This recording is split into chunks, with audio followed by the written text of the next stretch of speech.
Welcome students, आप सभी लोगों का केमिस्ट्री की क्लास में एक बार फिर स्वागत है। हम सभी लोग 11वीं क्लास के चैप्टर 1 में जिसका नाम था रसायन की कुछ मूल अवधारणाएं, इसके अंतर्गत हम लोग रासायनिक संयोग के नियम पढ़ रहे थे। और रासायनिक संयोग के नियम में जितने भी इम्पोर्टेंट नियम हैं वो मैं इससे पिछले वाले वीडियोज़ में बता चुका हूँ। चाहे वो द्रव्यमान संरक्षण का नियम हो, चाहे वह व्युत्क्रम अनुपात का नियम हो, गुणित अनुपात का नियम हो या सरल अनुपात का नियम हो, ये सभी नियम मैं आपको बता चुका हूँ। अब जो नियम मैं आज कवर करूँगा वो बहुत ज़्यादा बड़े नियम नहीं हैं, छोटे छोटे नियम हैं। इनको आप जल्दी जल्दी से याद कर सकते हैं। इस लेक्चर में लगभग हमारे सारे नियम कवर हो जाएंगे और छोटे छोटे कई सारे न्यूमेरिकल भी मैं इस चैप्टर में इस वीडियो में कवर करूँगा। तो देखते हैं आज हम जिस टॉपिक पर बात कर रहे हैं उस टॉपिक का नाम है गैलुसेक का नियम। गैलुसेक्स लॉ क्या होता है इसको आप समझिए। देखो, गैलुसेक लॉ बड़ा सिंपल सा लॉ है। गैलुसेक का लॉ, सबसे पहले तो आप इसकी लिमिटेशन समझिए। ये जो नियम है ये केवल उन रिएक्शनों के लिए होता है जिसमें जो रिएक्टेंट हैं, अभिकारक हैं, वो गैसें हैं, उत्पाद जो है वो गैसें हैं, या कहें तो रिएक्शन में अभिकारक या उत्पाद में से गैसों के ऊपर ही केवल ये नियम लागू होता है। ठोस और द्रव अवस्था में ये नियम लागू नहीं होता है। अब नियम क्या चीज़ है इसको आप समझिएगा। नियम बड़ा सिंपल सा है कि यदि हमारे पास कोई रिएक्शन है, हमारी कोई रिएक्शन हो रही है और उस रिएक्शन में हमारे पास मान लो अभिकारक जो है वो गैसें हैं, ठीक है, तो उन गैसों में या उन गैसीय अभिकारकों में एक सरल अनुपात पाया जाएगा। और यदि उत्पाद भी गैसें हैं तो उत्पाद और अभिकारकों में ओवरऑल एक सरल अनुपात पाया जाएगा। मतलब बहुत सिंपल सा नियम है कि देखो, नियम हम पढ़ दे रहे हैं। एक समान ताप और दाब पर, टेम्परेचर प्रेशर बदलना नहीं चाहिए, एक समान ताप और दाब पर जब दो गैसें परस्पर संयोग करती हैं तो अभिकारक गैसों के आयतनों में सरल अनुपात होता है। यदि उत्पाद भी गैस हो तो उनके आयतन भी अभिकारक आयतनों के सरल अनुपात में होते हैं। देखो, इसको ऐसा समझो आप, जैसे हमने एक उदाहरण लिया, हमने हाइड्रोजन गैस ली। कौन सी गैस ले ली? Hydrogen gas. और उसकी रिएक्शन कराई हमने क्लोरीन गैस से, तो हमारा उत्पाद बना हाइड्रोजन क्लोराइड गैस, ठीक है। तो देखो यहाँ पर ये हमारे हैं अभिकारक, ये जो रिएक्शन करते हैं इसको हम बोलते हैं अभिकारक, और ये हमारे हैं उत्पाद, या जिसको हम बोलते हैं प्रोडक्ट। तो गैलुसेक कहते हैं कि यदि अभिकारक गैसें हैं तो इन गैसों में एक सरल अनुपात होगा। खुद देखो, हाइड्रोजन का कितना मोल है? 1। क्लोरीन का भी कितना मोल है? 1। तो यहाँ पर अभिकारक के जो गैसीय अणु हैं उनमें कितना अनुपात है? 1:1 का। चूँकि चांस की बात, यहाँ उत्पाद भी गैस है तो यहाँ पर कितना अनुपात है? 2। तो इस तरह से होता है। ये हमारा एक सिंपल सा नियम है। सरल अनुपात का मतलब है भिन्न में नहीं आएगा, फ्रैक्शन में नहीं आएगा। उसको हम राउंड ऑफ कह रहा हूँ, मल्टीप्लाई वगैरह करके पूर्ण अनुपात में जो निकालेंगे वही अनुपात आएगा। तो ये कहलाता है हमारा गैलुसेक का नियम। अब इस गैलुसेक के नियम पर हम एक सवाल कर लेते हैं तो आपको ये चीज़ ज़्यादा अच्छे तरीके से समझ में आ जाएगी। देखते हैं सवाल। देखो, ये हमारा एक न्यूमेरिकल क्वेश्चन है, सिंपल क्वेश्चन है। आप बड़े आसानी से करिएगा, ऐसा मत सोचिएगा कि हम लोगों को गैलुसेक का नियम ही लगाना है तभी सॉल्व होगा। ये बहुत सिंपल क्वेश्चन है, आप ऑर्डिनरी तरीके से लगाओगे सॉल्व हो जाएगा। देखो क्या चीज़ है, 20 लीटर हाइड्रोजन गैस और 5 लीटर क्लोरीन अधिक से अधिक अभिक्रिया करते हैं। मतलब हमें रिएक्शन किसकी करानी है? हाइड्रोजन की। और किसकी रिएक्शन करानी है? क्लोरीन की, ठीक है। ये हमने कितना लिया? 20 लीटर, और ये कितना लिया? 5 लीटर। शुरुआत में रिएक्शन से बनेगा क्या? 2HCl बनेगा ना, 2HCl, ठीक है। शुरुआत में तो ये 0 है, मतलब अगर हम कहें तो प्रारंभ में, स्टार्टिंग में उत्पाद 0 है, मगर थोड़ी देर बाद जब रिएक्शन हमारी हो जाएगी, ठीक है, अभिक्रिया के पश्चात, अभिक्रिया होने के पश्चात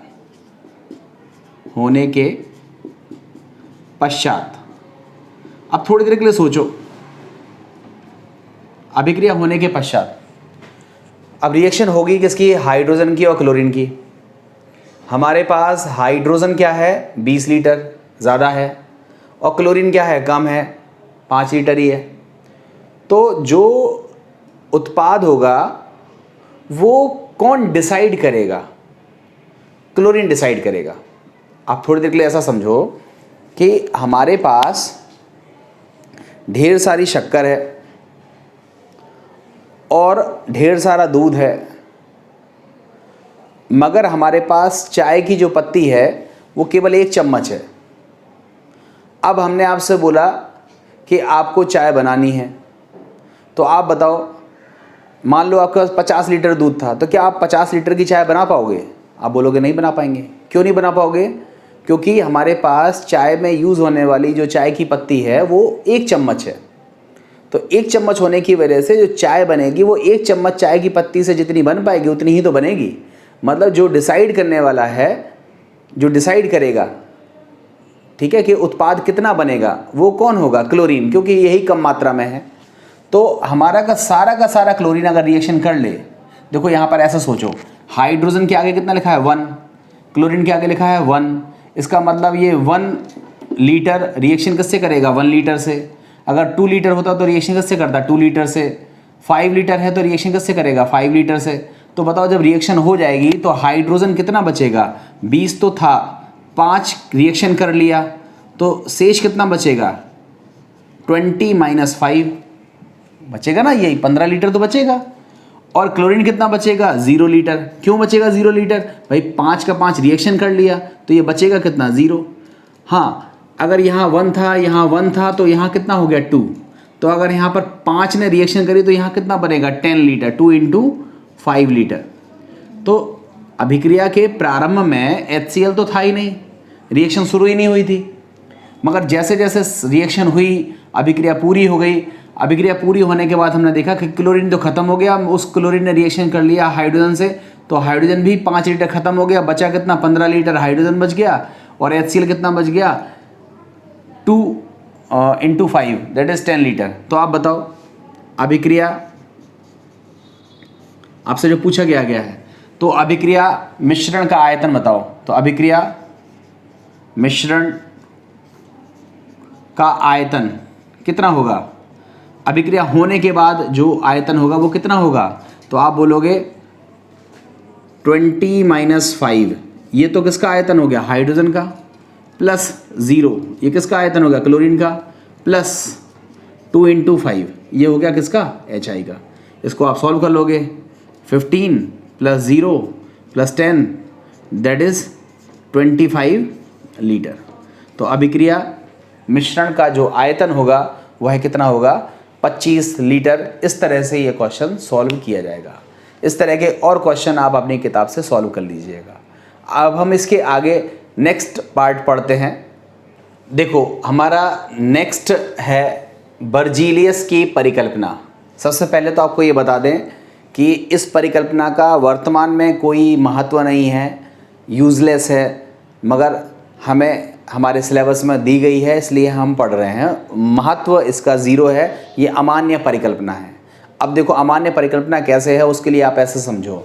देखो, हमने आपसे बोला कि बर्जीलियस की परिकल्पना बोल रहा हूँ मैं, समान ताप तथा दाब पर गैस के समान आयतनों में परमाणुओं की संख्या, ध्यान रखना क्या बोला था बर्जीलियस ने, कि समान ताप तथा दाब पर गैस के समान आयतनों में परमाणुओं की संख्या क्या होती है? समान होती है। ये परिकल्पना है। उदाहरण देखो, इसका एग्जाम्पल मैं लिख रहा हूँ। मान लो एक रिएक्शन है जिसमें हाइड्रोजन गैस है, क्लोरीन गैस के साथ रिएक्शन हो रही है और इससे हमारा उत्पाद बन रहा है HCl, हाइड्रोक्लोरिक अम्ल। ठीक है, यहाँ से देखो, यहाँ है एक आयतन। हाइड्रोजन का कितना आयतन लिया है? एक आयतन, 1 वॉल्यूम। अब एक आयतन का मतलब 1 मिलीलीटर भी हो सकता है, 1 लीटर भी हो सकता है। और हमने सिंपली लिया है कि एक आयतन हमने क्या ले लिया? हाइड्रोजन। उसकी रिएक्शन किससे कराई? एक आयतन किससे कराई? क्लोरीन से। और जब रिएक्शन कराई तो हमको मिला 2 आयतन HCl, ठीक है, समान आयतन में।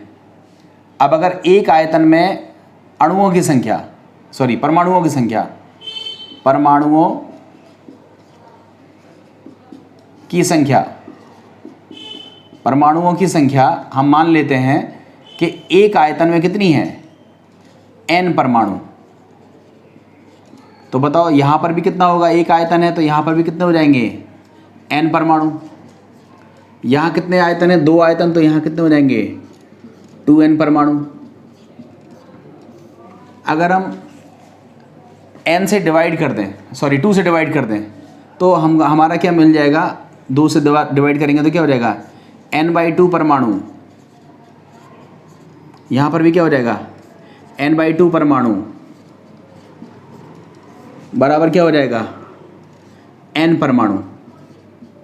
अब देखो सब जगह n है, कॉमन है, तो n को अगर हटा दें तो यहाँ क्या हो जाएगा? 1/2 परमाणु प्लस 1/2 परमाणु क्लोरीन का बराबर 1 परमाणु किसका हो जाएगा? HCl का। तो हम इस बर्जीलियस की परिकल्पना में देख रहे हैं कि यदि हम बर्जीलियस की परिकल्पना को सही मान लें तो समान आयतन में परमाणुओं की संख्या समान होती है। एक आयतन में n, एक आयतन में n और एक आयतन में n, तो 2 आयतन में 2n हो जाएंगे। तो अगर हम बर्जीलियस की परिकल्पना को मान लें कि ये सही परिकल्पना है, तो इस परिकल्पना को कंसोलिडेट करने के बाद जो लास्ट में हमारा रिजल्ट निकल रहा है उसमें देखो कैसे कंक्लूड करेंगे कि आधा परमाणु हाइड्रोजन का, आधा परमाणु क्लोरीन का रिएक्शन करता है तो जाकर के बनता है 1 परमाणु HCl का। यही तो कंक्लूजन होगा। मगर आपको पता है कि परमाणु अविभाज्य कण होता है, मतलब सबसे छोटा पार्टिकल क्या होता है? परमाणु होता है जो रासायनिक अभिक्रिया में भाग लेता है। ये किसने बताया था? डाल्टन ने बताया था कि परमाणु जो होता है सूक्ष्मतम भाग है जो रासायनिक अभिक्रिया में भाग लेता है। मतलब परमाणु उससे टुकड़े नहीं कर सकते, उसमें इलेक्ट्रॉन, प्रोटॉन, न्यूट्रॉन है, वो बात की चीज़ है, बट परमाणु से छोटा अगर हम बोलें तो परमाणु से छोटा नहीं होता है, ठीक है। परमाणु ही वो अविभाज्य चीज़ है जो रिएक्शन में पार्टिसिपेट करती है, ठीक है। वो अलग बात है कि वो इलेक्ट्रॉन, प्रोटॉन, न्यूट्रॉन से मिलकर के बनी होती है। तो यहाँ पर हमारे डाल्टन के नियम का वायलेशन हो रहा है। डाल्टन के नियम में जो बताया गया था उस नियम से हम इतर जा रहे हैं, अलग जा रहे हैं। तो इसलिए बर्जीलियस की परिकल्पना को हम लोगों ने इग्नोर कर दिया या उसको बायकॉट कर दिया कि उस परिकल्पना का फ़िलहाल वर्तमान में कोई भी उपयोग नहीं होता है। तो ये थी हमारी बर्जीलियस की परिकल्पना, इसको भी आप लिख लोगे। अब हम बात करते हैं नेक्स्ट। बर्जीलियस परिकल्पना के बाद हमारा नेक्स्ट है अवोगाद्रो का नियम। ये इम्पोर्टेंट नियम है, छोटा सा नियम है, जल्दी से याद हो जाएगा। और यूज़ जब हम करेंगे तो आप उसको, इसका महत्व समझ में आएगा। अभी मैं इसका यूज़ करना नहीं सिखा रहा हूँ, केवल आपको अवोगाद्रो का नियम लेकर के एक एग्जाम्पल से आपका ये टॉपिक कंप्लीट कर रहा हूँ। मैं यूज़ इसी चैप्टर में आगे करूँगा तो आपको इसका महत्व फिर समझ में आएगा। देखो बहुत सिंपल सी चीज़ है, वही चीज़ है, बर्जीलियस की चीज़ है, मगर इन्होंने क्या बोला है कि समान ताप एवं दाब पर गैसों के समान आयतनों में अणुओं की संख्या, ध्यान रखना वहाँ पर बर्जीलियस ने परमाणु बोल दिया था इसलिए गलत हो गया था। समान ताप एवं दाब पर गैसों के समान आयतनों में अणुओं की संख्या क्या होती है? समान होती है। अब इसमें भी अगर हम उदाहरण ले लें, उदाहरण में क्या लिया कि हमारे पास हाइड्रोजन गैस है, इसकी रिएक्शन हम क्लोरीन गैस से करा रहे हैं, तो हमको मिल रहा है 2 मोल्स ऑफ HCl गैस मिल रहा है ना। अब देखो यहाँ पर कितना है? 1 आयतन। अभी भी सीखा था ना हमने, क्लोरीन में भी कितना है? 1 आयतन। और जो HCl में वो डबल हो गया, तो यहाँ क्या मिल गया? 2 आयतन। अब थोड़ा सा देखो अणुओं की संख्या, अणुओं, ध्यान रखना परमाणु नहीं है ये, अणुओं की संख्या हम मान लेते हैं कि 1 आयतन में अणुओं की संख्या n है, तो 1 आयतन में अणुओं की संख्या n और 2 आयतन में कितनी हो जाएगी? 2n, क्योंकि हमारा नियम यही है। अब अगर हम इसमें 2 से डिवाइड कर दें तो क्या हो जाएगा? n/2 अणु हाइड्रोजन के, n/2 अणु क्लोरीन से रिएक्शन करके n अणु HCl के बनाते हैं। अगर N को हटा दें तो यहाँ क्या हो जाएगा, 1/2 मॉलिक्यूल, 1/2 अणु किसके, हाइड्रोजन के, और 1/2 अणु किसके, क्लोरीन से रिएक्शन करके एक अणु किसका बनाते हैं, HCl का बना लेते हैं। तो यहाँ पर हम देख रहे हैं कि अणुओं का डिवीज़न हो रहा है। और आपको पता है मॉलिक्यूल्स जो है, अणु जो है वो टूट सकते हैं, मतलब आधा अणु हो सकता है, पॉसिबल है, क्योंकि अणु मिलके किससे बनते हैं, परमाणुओं से। परमाणुओं को हम डिवाइड नहीं कर सकते हैं, मगर मॉलिक्यूल जो होता है, अणु जो होता है, वह विभाज्य होता है। तो ये जो चीज़ है ये सत्य पाई गई और इसको हम बोलते हैं एवोगाद्रो का नियम। बहुत सिंपल सी चीज़ है। अगर आपसे पूछा था एवोगाद्रो का नियम क्या है तो क्या बोलोगे, समान ताप एवं दाब पर गैसों के समान आयतनों में अणुओं की संख्या का मान समान होता है। अगर यहीं पे परमाणु लिख दोगे तो वो बर्जिलिस की परिकल्पना बन जाएगी। और बर्जिलिस की परिकल्पना में फाइनली ये डिसाइड हो रहा था कि परमाणु विभाज्य है, जो कि होता नहीं है, इसलिए बर्जिलिस की परिकल्पना को हमने हटा दिया और एवोगाद्रो की परिकल्पना का बहुत ज़्यादा इस्तेमाल हम धीमे धीमे करके आगे करेंगे तो आपको चीज़ें समझ में आने लगेंगी। तो यहाँ पर आपका ये एवोगाद्रो का नियम भी कंप्लीट हो गया। अब हम आगे देखते हैं। देखें, हम सभी लोगों ने अभी बहुत सारे रासायनिक संगठन के नियम पढ़ लिए हैं। अब देखो, जब जैसे एक नियम पढ़ा रहा हूँ उसका न्यूमेरिकल करा रहा हूँ तो आपको अच्छा लगता है, क्योंकि आपको पता है कि यही नियम लगना है। मगर अगर हमारे पास कोई ऐसा क्वेश्चन आ जाए जिसमें हमें पता नहीं है कि वो किस नियम पर आधारित है, तो देखो उन क्वेश्चनों को हम कैसे करते हैं, उनके मैं एक दो उदाहरण यहाँ पर लेने की कोशिश करता हूँ। ठीक है, तो देखो ये एक क्वेश्चन है, बहुत सिंपल सा क्वेश्चन है कि 12 ग्राम कैल्शियम कार्बोनेट। अब देखो कैल्शियम कार्बोनेट को हम किस नाम से जानते हैं, ये आप कमेंट बॉक्स में लिखिएगा। फिलहाल कैल्शियम कार्बोनेट का सूत्र क्या होता है, CaCO3। ये सूत्र कैसे बनता है, ये जो बच्चे नहीं जानते हैं उसके लिए मैंने अलग से सेपरेट वीडियो बनाया है कि रासायनिक सूत्र कैसे बनाते हैं, वो बच्चे ज़रूर देख लें। देखो ओवर कॉन्फिडेंस में मत रहो, धीमे धीमे चलो और सब चीज़ सीखो। सब चीज़ सीखेंगे हम लोग, थोड़ा सा टाइम लगता है, मगर अगर आप लोग रिदम नहीं तोड़ते हो तो बहुत अच्छा कर ले जाओगे। तो हमने क्या किया, कैल्शियम कार्बोनेट, देखो 12 ग्राम कैल्शियम कार्बोनेट है, ये हमारे पास है 12 ग्राम कैल्शियम कार्बोनेट को तब तक गर्म किया। अब देखो गर्म करेंगे तो कुछ होगा, रिएक्शन होगी, टूटेगा।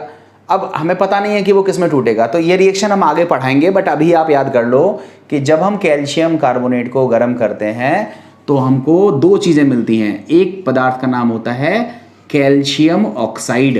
कैल्शियम ऑक्साइड का व्यापारिक नाम क्या है, इसको भी आप कमेंट बॉक्स में लिखिएगा।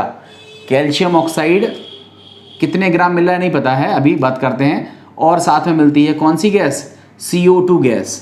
ठीक है, CO2 गैस। एक क्वेश्चन और आपको कमेंट बॉक्स के लिए दे रहा हूं कि शुष्क कार्बन डाइऑक्साइड को किस नाम से जाना जाता है, शुष्क कार्बन डाइऑक्साइड को किस नाम से जाना जाता है। तो देखो हमारा क्वेश्चन है कि 12 ग्राम कैल्शियम कार्बोनेट को तब तक गर्म किया गया जब तक कि उसका भार स्थिर ना हो जाए। देखो इसको समझो, कैल्शियम कार्बोनेट हमने 12 ग्राम लिया, हमने इसको गर्म किया, तो गर्म किया तो इसकी मात्रा घटेगी क्योंकि ये टूटता जाएगा। तो पता चला 12 से 11 हो गया, 10 हो गया, लगातार ये भार में परिवर्तन हो रहा है, गर्म करेंगे। मगर जब सारा का सारा कैल्शियम कार्बोनेट टूट जाएगा तो प्रोडक्ट क्या बन जाएगा, कैल्शियम ऑक्साइड। ये सॉलिड होता है और CO2 क्या है, हमारी गैस है। CO2 गैस है, S मतलब सॉलिड है और G मतलब गैस है।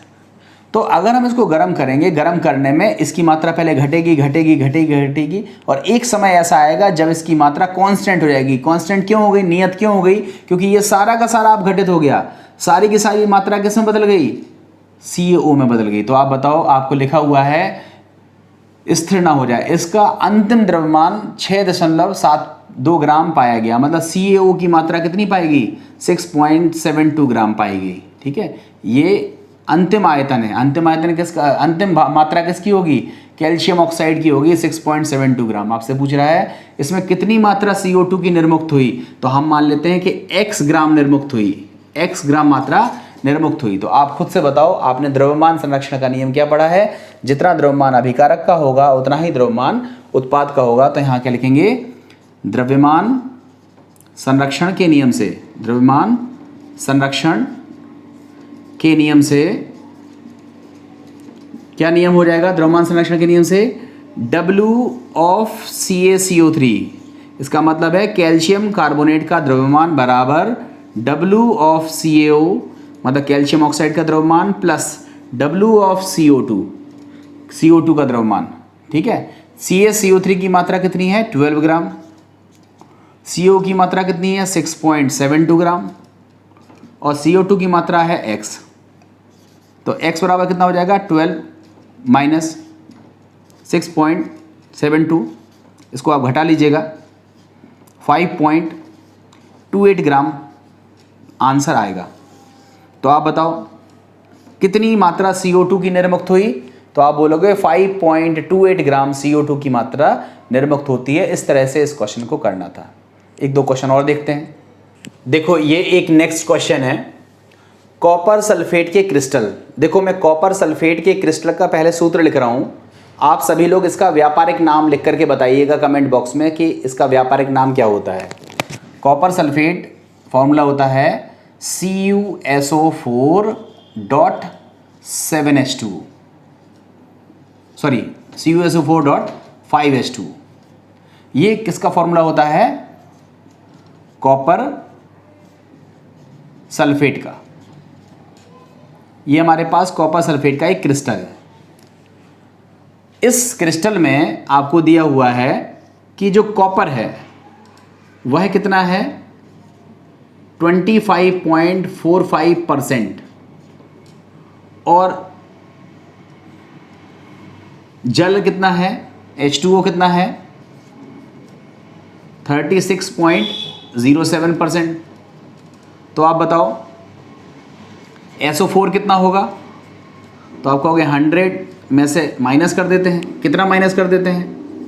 25.45 प्लस 36.07, इसको हम माइनस कर देंगे तो हमारी सल्फेट की मात्रा निकल आएगी। थोड़ा सा ऐड कर लेते हैं इसे, इसको ऐड करके 100 से माइनस करेंगे तो 38.4 ग्राम इसका आंसर आ जाएगा, सॉरी 4% आ जाएगा।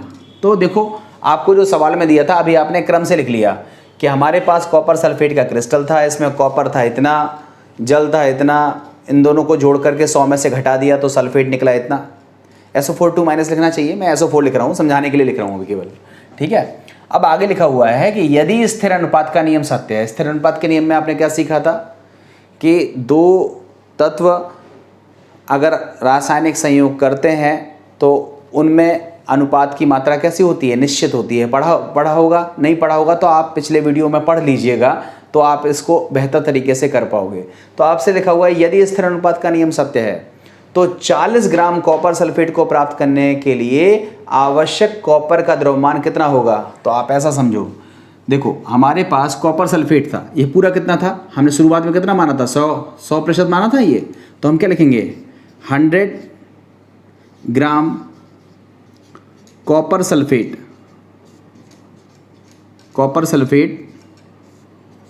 को प्राप्त करने के लिए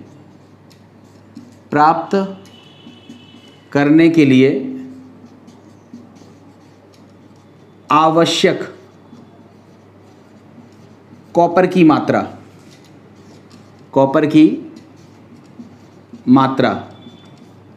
कितनी है? कॉपर की मात्रा 25.45 ग्राम। हमने प्रतिशत की जगह अब हमने क्या लिखना स्टार्ट कर दिया?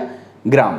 तो 100 ग्राम कॉपर सल्फेट को प्राप्त करने के लिए कॉपर की कितनी मात्रा की आवश्यकता होती है? 25.45। आपके सवाल में दिया हुआ है कि यदि हमें 40 ग्राम कॉपर सल्फेट प्राप्त करना हो तो कितने कॉपर की जरूरत पड़ेगी? तो आप बताओ क्या लिखोगे? 1 ग्राम कॉपर सल्फेट को प्राप्त करने के लिए आवश्यक कॉपर की मात्रा कितनी हो जाएगी? 25.45 अपॉन 100। और फिर क्या लिखोगे? अतः 40 ग्राम कॉपर सल्फेट को प्राप्त करने के लिए आवश्यक मात्रा कितनी हो जाएगी? 25.45 अपॉन 100 इंटू 40। इसको क्रॉस कर दोगे 2 से कट जाएगा 5 बार, 5 से ये कटेगा 5.09 इंटू 2 दैट इज़ 10.18 ग्राम। तो आप बताओ कितने ग्राम की आवश्यकता होगी? तो 10.18 ग्राम कॉपर की आवश्यकता होगी। ये था हमारे इस क्वेश्चन का सॉल्यूशन। देखो ये हमारा नेक्स्ट क्वेश्चन है, बहुत अच्छा क्वेश्चन है। इस क्वेश्चन को आप करेंगे। अगर इस क्वेश्चन को करने में दिक्कत आ रही है तो आप गुणित अनुपात का नियम जो मैंने आपको पिछले वीडियोस में पढ़ाए हुए हैं उनको आप पहले पढ़ लेना, अगर आपको नहीं आता है तो, और अगर याद हो तो बेहतरी बात है, कोई बात नहीं है। तो उसमें लिखा हुआ है कि कार्बन और ऑक्सीजन संयोग करके 2 ऑक्साइड बनाते हैं। देखो ये जो कार्बन है, ये जो ऑक्सीजन है, इनकी रिएक्शन से 2 ऑक्साइड बनते हैं। आपको वैसे नाम भी पता होगा, एक का नाम है कार्बन मोनोऑक्साइड, एक का नाम है कार्बन डाइऑक्साइड। खैर आपसे ये नाम नहीं दिए गए हैं, आपसे कहा जा रहा है 2 ऑक्साइड बनाता है, तो हम लिख दे रहे हैं कि ये फर्स्ट ऑक्साइड है और ये कौन सा ऑक्साइड है? सेकेंड ऑक्साइड है। ठीक है, आपको बोला गया है कि जो पहला ऑक्साइड है, ठीक है, तो यहाँ लिखेंगे ऑक्साइड 1, जो पहला ऑक्साइड है उसमें दिया हुआ है कार्बन की मात्रा कितनी है? 42.9%। अतः ऑक्सीजन की मात्रा कितनी हो जाएगी? तो आप बोलोगे ऑक्साइड में 2 ही चीज़ें तो होती हैं, तत्व और ऑक्सीजन। तो 100 में से इसको घटा देंगे 42.9 को, तो घटाने पर हमारा O का परसेंटेज कितना आ जाएगा? इसको जब हम घटाएंगे तो इसका आंसर आ जाएगा 57.1%। ठीक है, तो इससे हमने क्या कंक्लूजन निकाला कि 42.9 ग्राम कार्बन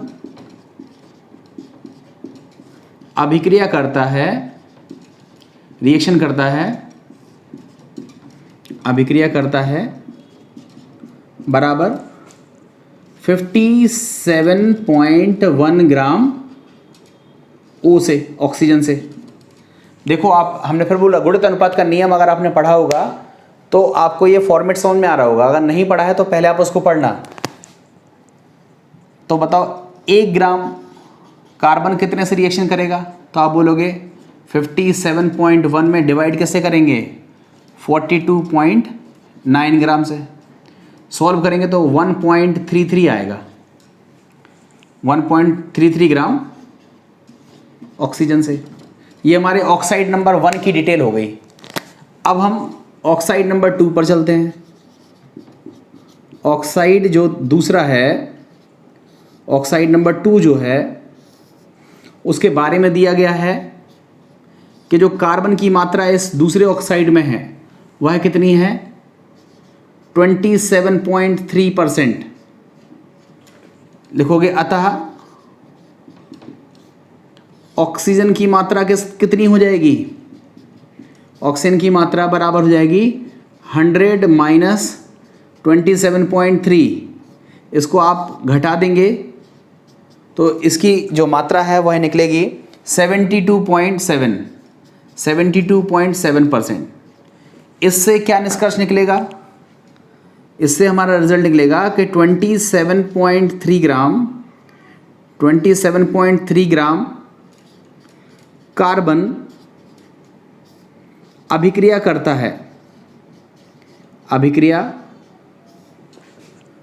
है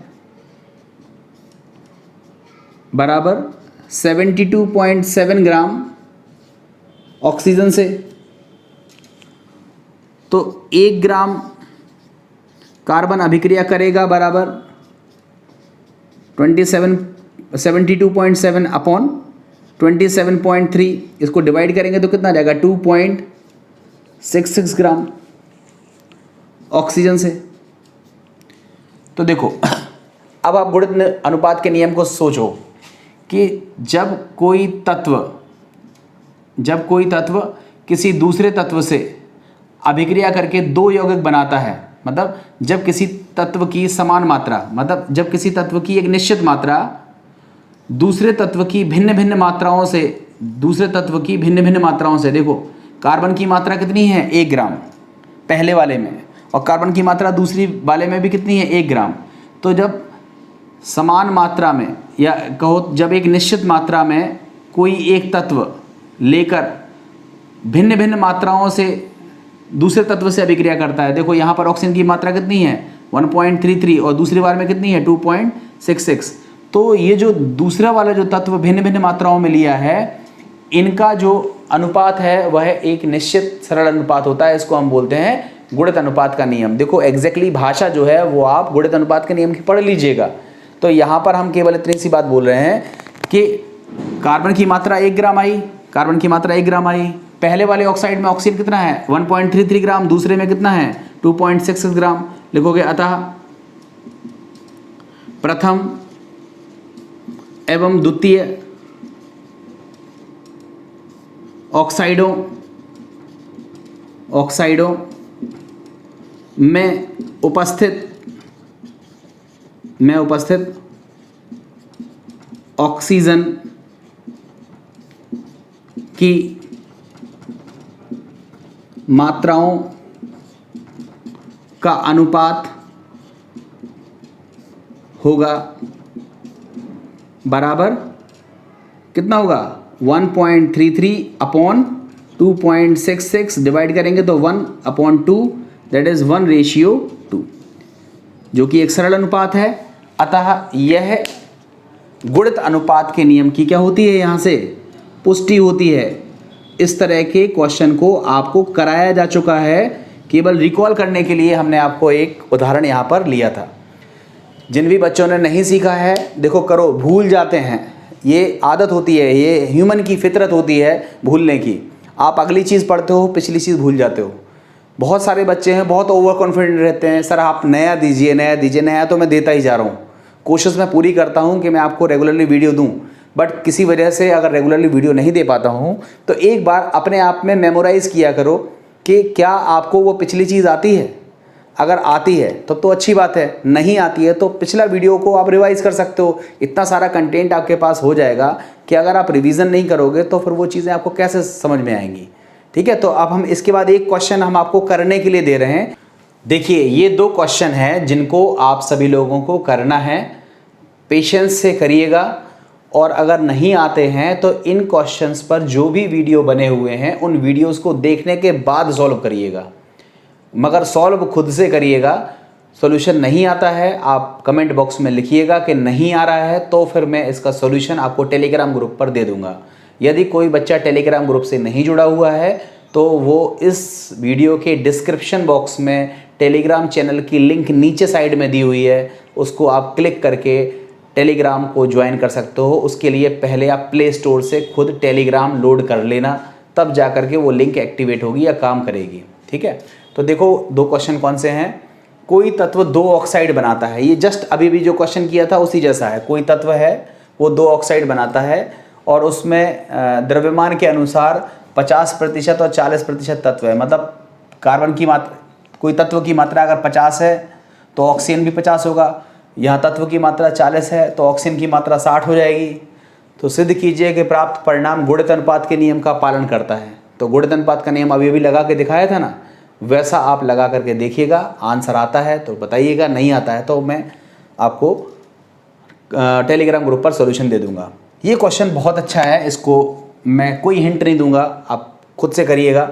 CO2 और CS2 में क्रमशः 27.27% और 15.79% कार्बन है। यदि SO2 में 50% सल्फर हो तो तुल्य अनुपात के नियम को सिद्ध कीजिए। ये बहुत अच्छा क्वेश्चन है। तुल्य अनुपात का नियम, या जिसको हम बोलते हैं व्युत्क्रम अनुपात का नियम। ये व्युत्क्रम अनुपात का नियम क्या है, सवाल आपने किए होंगे प्रीवियस वीडियोस में, उनको देखते हुए आप इस क्वेश्चन को सॉल्व करिए। और सॉल्यूशन कमेंट बॉक्स में तो पॉसिबल नहीं हो पाएगा इतना बड़ा सॉल्यूशन दे पाना, बट आप टेलीग्राम ग्रुप पर इसका आंसर दे सकते हैं। उम्मीद है आपको ये वीडियो पसंद आया होगा। अपने दोस्तों तक इसको ज़रूर भेजें। ज़्यादा से ज़्यादा बच्चे इस चैनल को सब्सक्राइब करें और कमेंट, लाइक ये सब करते रहा करें, जिससे मोटिवेशन मिलता है। और ज़्यादा से ज़्यादा लोगों को इसको शेयर किया करो। Thank you very much.